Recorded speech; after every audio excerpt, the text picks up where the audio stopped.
Oh, hey team, it's me, DeFrancisco, with one of our first Tough Love, Easy Love episodes that happens to be remote.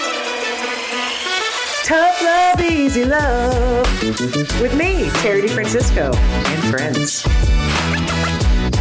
Today, we're talking to Katie K, a stand-up comedian based in Los Angeles, California, but originally from the South. And she's going to give tough love, easy love advice with us today. What's on your mind? Who knows? I mean, this is a new podcast. I've been so excited to run this podcast for a little while. In fact, I was approached by many of my followers on Instagram and TikTok that asked me for a podcast where I would be like sort of this big sister to the internet that wanted some advice type questions. So if you want to be on the show or have your question considered on the show, you can go ahead and submit that right now. Here's 2 ways to do that.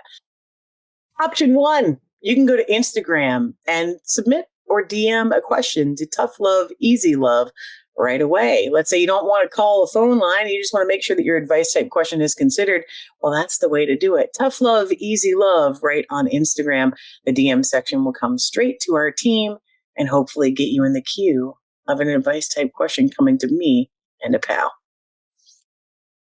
Option 2, you can call it in, champ. If you want to call it in, we'd be happy to have you submit a question through the phone line. The phone line is 614-929-5545. Again, that's 614-929-5545. You can also text that line at 614-929-5545. If you're real shy, you can just text it. Just relax. You can just text it. Now that we've covered all the business, though, thank you for subscribing. In fact, if you're new to this whole thing and you're like, what the hell am I doing? How do I listen to this thing? I'm not usually one for podcasts, whatever. You can listen on any podcast carrying service. And most of those you can subscribe by going ahead and hitting the subscribe button or the follow button and then downloading the podcast. Anything that you do that subscribes or downloads helps the podcast right away, and we'll keep being able to produce this wonderful thing. So when you're looking for things like new episodes or upcoming merch or who's going to be on the show, or maybe even requests of who you'd like to see on the show, submit all of those questions to our Tough Love, Easy Love DM or that phone line. And if you subscribe and download, we'll have a much better chance of sustaining the show and keeping it going for all of you that requested it. Yeah, I'm delighted to do it. You know, we haven't talked a lot about me. I hesitate to do it because you're already here. And if you found this podcast in the wild, I don't know how you did it. Pal. You stumbled right into a delight. But I don't know how you got here. So if you're just joining us and you're like, how did I find this Jamoke and her podcast? Welcome aboard. Tough Love, Easy Love was born because I love giving my friends lots of comfort. And I tend to be a bohemian sweetheart to people that need that kind of love and comfort and surrounding. But I also was coached and have no resistance to like tough love. It's given with good intentions. So tough love is also something that I like to embrace. And then I thought, holy cow, what if we made a show called Tough Love, Easy Love, where we give 2 versions of a kind of advice. Then we either find out if one of them distinctly wins or if there's a blur of the 2 that we should result in for each episode. So when you submit those questions, that's what you'll get. Tough love and easy love, and maybe a winner from our team that's talking about it. Now, I do comedy for a living. I'm a professional improviser. That means I get on stage without a script most of the time, and I do improvisational shows professionally. I've done that since the late 1900s.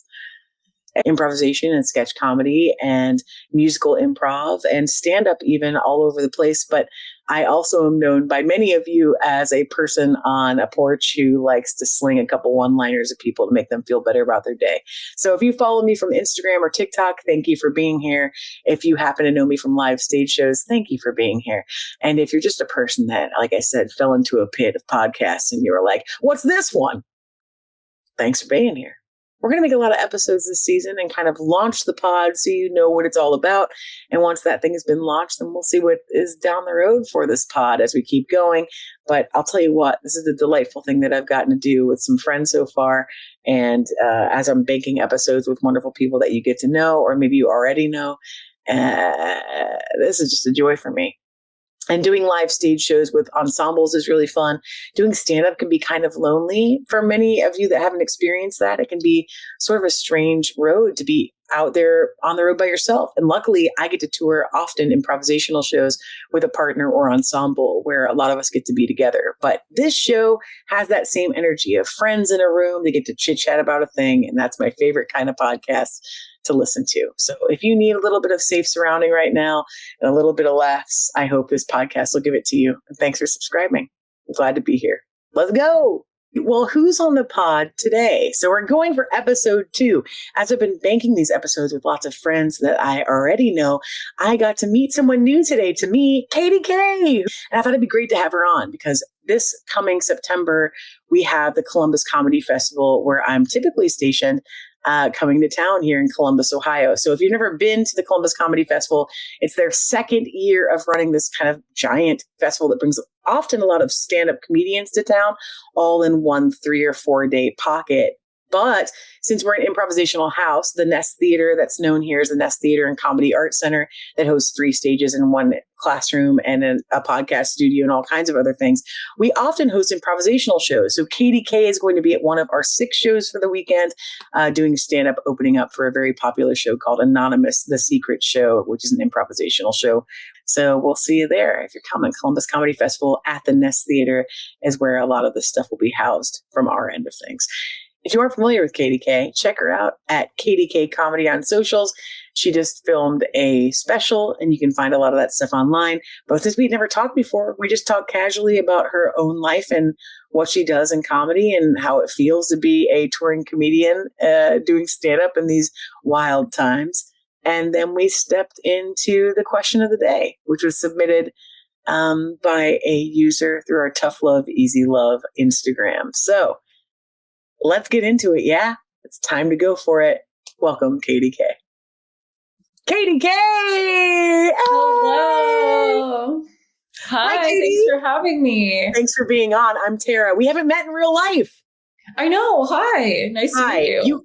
I'm so glad you're here. You're in the Columbus Comedy Festival coming up in real time, September 4th through the 7th, I believe. Yes. Yes, but you're not from Columbus, Ohio. Tell me about yourself. It's nice to meet you. Nice to meet you too. Yeah, I'm from Arkansas and I moved to LA 13 years ago. So I've been out here for a minute. And yeah, I'm really excited. I've been to Columbus once just for other shows before last year. So I know that I love the people there. And I'm excited to I'm headlining the Vicious Vixens show. Oh, great. At the Comedy Attic. Great. And on the 4th, and then I'm on 2 shows in a row on the 5th. So I'm so excited. I'll tell you what, stand-up is such a funny, I do mostly improvisation and sketch comedy, but here and there stand-up. And I feel like the world of stand-up comedy to me is such a blitz of just being like, I got to run across town because I have another gig. It's like constantly that. Yeah. Yeah. It's absolutely chaotic. It's here, there, everywhere. One day I'm in like Wichita. The next day I'm in Oregon. Like it's constant. All the hot hits. All the hot hits. Where have you been recently that you've like really loved? I did 3 nights in Oregon. I was in Cave Springs and Grants Pass. And it was just like, they're kind of smaller towns and the shows were packed. There was great energy. I got to visit Crater Lake during the day. I love it. That's beautiful. Yeah, it was great. It was exhilarating. I was like, okay, Oregon, here we go. Yeah, Oregon really shows up. Like it doesn't mess around at all. And there are a few times touring and doing things for sketch comedy and improv. And every time I go, you're dunked in like an enchanted forest at every step, it feels like, or. Yeah. It feels like the movie Twilight for sure. All the positives and no vampires? Question mark? Who knows? Right.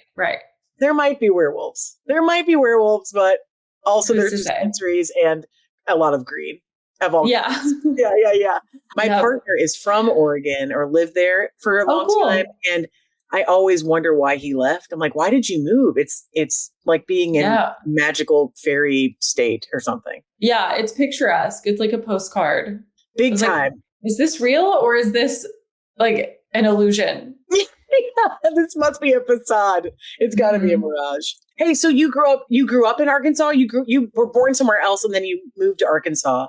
Yeah, exactly. Yeah. So I was born in Memphis, and then I moved to Seattle, and then I moved to Charlotte, North Carolina. But I spent the majority of my life before now in Arkansas, 12 years. So when people ask me, I just say I'm from Arkansas because It's easier. Yeah, I have the exactly. same kind of thing happening because I lived in Chicago for 17 years, but I'm in Cbus, Ohio, as you know it. And I feel like a lot of people are always like, where are you from? And I'm just sort of both. Yeah. I don't know at this point because people know me from one or the other. Yeah. Totally. Yeah, I get it. And is there anything about comedy that you're like absolutely loving right now that you want to share with some viewers or listeners? What's really making you stick with the art of stand-up? What makes you delighted? Yeah, honestly, I've been loving touring to smaller cities. It's been really cool because I think sometimes in LA, we got caught in the trap of like, there's a ton of industry and they can see celebrities any night of the week.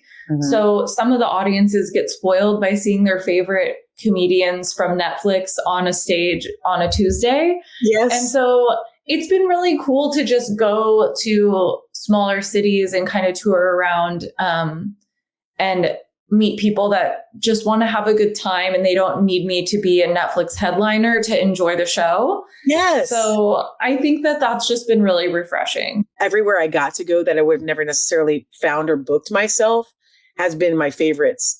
Living in like a large comedy city for a long time, people know that they're going to see like the best of the best at any given time. Yeah. So when you go to a small city, the appreciation is so high for people. They're just stoked to be out and stoked to like rally to all go have this like kind of town date night together. It's wonderful. Yeah, it's cute. I think social media can make us feel super divided. But when you go to like these smaller towns and you're all laughing at the same thing, it doesn't feel so bad. No. And the more of that we can have in the world is the better. I mean, we always feel that it's so important to have community. Comedy creates community and it also makes people not alone, right? Like feeling not alone right now is imperative to everyone feeling, I don't know, any positive feelings currently in 2025. Totally. So it feels really important to gather for live shows. I don't know how you've been seeing things around with comedy in LA. I had some worry after the pandemic that like comedy shows wouldn't feel as packed or palpable in energy, or that people would want to stream them instead of like show up for them. We haven't really seen that as much as I thought. Like a lot of people are still coming because they want to hang out with each other and be in the same room and feel something together. Yeah, it's been totally fine. Yeah, that's great. Been really full shows. So that part has been good. How long have you been touring? Or how long have you been doing stand-up in general? I'm 9 years in stand-up wise. I also did like improv and stuff before that as well. And then, I just on and off, I do colleges and corporates. So usually I'll book a college gig and then try to book clubs and smaller rooms around that. Brilliant. So I just kind of cobbled together my own tour intermittently, honestly. Like that's the way that you're continuously. Yeah, this is so no spoilers, everybody. But the question that you got today for this pod is going to maybe you're going to be the right person to answer these questions, I think. Yay. So that's exciting. But good job booking your own stuff. I feel like that's the biggest challenge when you start is for anyone that's listening that doesn't do what we do or doesn't do comedy things or acting things. The challenge of this industry seems to be that like you need an agent to get jobs. And then when you are able to get jobs, you actually don't need your agent. And that's when they come to find you. Like agents and managers are very excited to represent people once they have some spin on the ball. Yeah. So it's like this strange kind of balance of how do I get someone to believe in me unless it's me believing in me first or creating opportunities for myself. So smart that if you're booking things already, you have that professional world supporting you, but also reaching out and being like, I think I should probably do my own stuff too, or like find more gigs or whatever it might be. Yeah, definitely. That's cool. You have a favorite college? No, I mean, not that they're all not great, but they're all great. They're all great. I love everything. But my favorite one that I ever did was Northern Arizona University in Flagstaff. they're so cool. And they had like 600 kids packed into a theater. It was incredible. It was like the whole town. And it was really, really fun. But then the next day I did like Eastern Illinois University, and it was 4 kids in a cafeteria texting while they ate lunch. Always. That's, I was just watching Crashing, the show with Holmes. It's not, like, if anyone doesn't do this work, I think there's a lot of glory given to what it's like to tour or to do comedy work. And it can be wonderful and exhilarating to meet people on the road, but it also is like these strange shows in cafeterias where 4 people show up, or like they're eating they're eating their like dormitory food and kind of checking in with whatever you're doing. The second I have a great show, the next one is very humbling. Oh, you gotta keep it humble. You gotta keep it humble. Stay humble. There's some Bob Hope quote that's like, "You're only as good as your last show or next show." It's one of the totally. Two. Yeah. Like that. That's accurate. Accurate. Do you have a favorite like subject that you've been writing about lately that's been delighting you? Anything that's on your mind that you tour? Oh, I mean, all of my materials just like basically inspired by real things that have happened to me in my life. I'm very self-deprecating. It's just like animated stories from my life, basically. It's funny because I did a dry bar taping, which is notoriously very clean. Mm-hmm. And then I did a LMAOF taping for OnlyFans, which is notoriously not clean. Yeah, not clean. Yeah, so, I get a girl that can do both. We do our best. Right. Good for you. Good for you. You got to keep versatile. You did it right. Yeah. Right. And you are at obviously the Attic in Columbus Comedy Festival. You're at the Nest for a show with Anonymous on one of those nights as well. You're running around town, probably hitting some other gigs. Do you have any other cities you want to tell people about that are in 2025 that you know off the top of your head? I'm in the Sacramento. Okay. So I'm in San Diego headlining Madhouse Comedy on October 2nd, and then Comedy Heights on the 3rd and 4th. And then I'm in the Sacramento area at the Throckmorton Theater on October 14th. Awesome. And then Lake Wildwood and the Prospector October 18th and 19th. Let me tell you something. All these names that you're sharing sound like cool camps. Yeah, it's like very, very delightful names. So true. Yeah.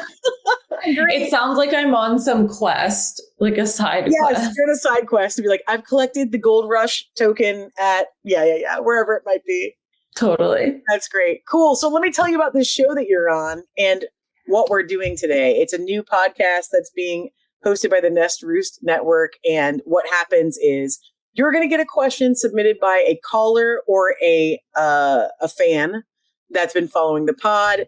They write in a question and then we give them 2 versions of advice. The 2 versions being, I like to think of myself as like a bohemian sweetheart that likes to make people feel surrounded and happy and held. But I also have like this little sporty, rub some dirt on it kind of person that lives inside of me too. Yeah. Tough love as well to friends that ask for advice. So we're going to give 2 versions of advice. We're going to talk through easy love first. We're going to talk tough love second, and then we'll declare a winner of what they should do. Does that make sense? Love it. Yeah. Okay, cool. So our question of the day, I'm going to put it up on the screen so you can see it. And it's submitted this one is submitted by M. Benjafield from the Instagram users. And this is going to be, sure. We know M. Benjafield. Yeah, welcome aboard. Mm-hmm. The question of the day is, how do I fight imposter syndrome? Which is really aligned with what Katie K was talking about already. We'll kind of go through this, everyone listening, a universal issue, I think. So thank you, M. Benjamin, for submitting this question. The question again is, how do I fight imposter syndrome? We'll go easy love first, Katie. What are your thoughts about this question if you were giving a friend soft, tender advice? Yeah, I actually was talking to a friend about this recently, for getting a showcase or an audition or a callback and not feeling like you stack up to the other people or you're good enough, which is, I think, the definition of imposter syndrome. But I was just saying it's the fake it till you make it mentality. It's the smile when you're not feeling happy and then it'll start to work, or laugh when you're not happy and you'll actually then maybe start laughing for real. So it's the fake it till you make it. It's literally a Taylor Swift lyric. Thank you. It's from the song "I Can Do It with a Broken Heart." Fake it till you make it, and I did. So yeah, shout out to Taylor. Shout out to Taylor. Taylor's version is the kind, sweet one. Yes. Exactly. So yeah, I think it's just pushing yourself outside of your comfort zone, doing it anyways, and you'll believe it eventually. Take the first couple steps and it'll go well. I agree. I feel like imposter syndrome is a universal problem. And it's also like every human thinks that everybody else has it all figured out, and no one does. They're just sort of faking it better than one another. I think that's what it comes down to. And believing in yourself is the hardest thing to do, to step into something, but that stepping in is easily the hardest part of it. It's like sustaining something once you've decided to try it isn't that tough. It's just the minutia of keeping it going, or that's the challenge, I guess. But it's not am I good enough anymore once you've decided I am going to do this. I feel like I see this a lot with comedy people and people that are artists in general, like they're potters or they're painters or whatever it might be, of I don't know if I should call myself a painter. And it's well, do you paint? Do you know, right? When does the verb become a noun is probably the biggest question. Yeah. I don't know. That's what I always think about. And I do think there's some kind of maybe regimen to it. In fact, on this, maybe it's tough love time. What would you say if you had to give the tough love version of this answer? How do I fight imposter syndrome? Tough love, starting now with Katie K. You don't think you're good enough? That's ridiculous. Look at her. Yeah. No, look at how much she's in it. She got in your face. This is real. You don't wake up ready to kill the day, ready to slay the day. I don't know. I would be walk it off, take a walk, come back, let me know you're good enough. Stop doubting yourself.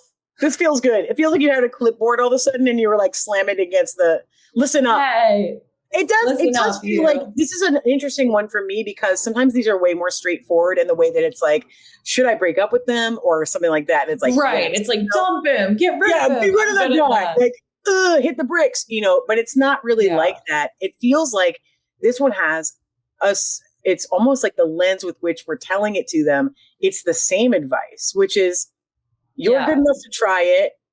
I guess my tough love version is, when does your practice become a profession? Or when does your thing that you want to do become claimable? And I think the tough love here is sustain it, keep doing it.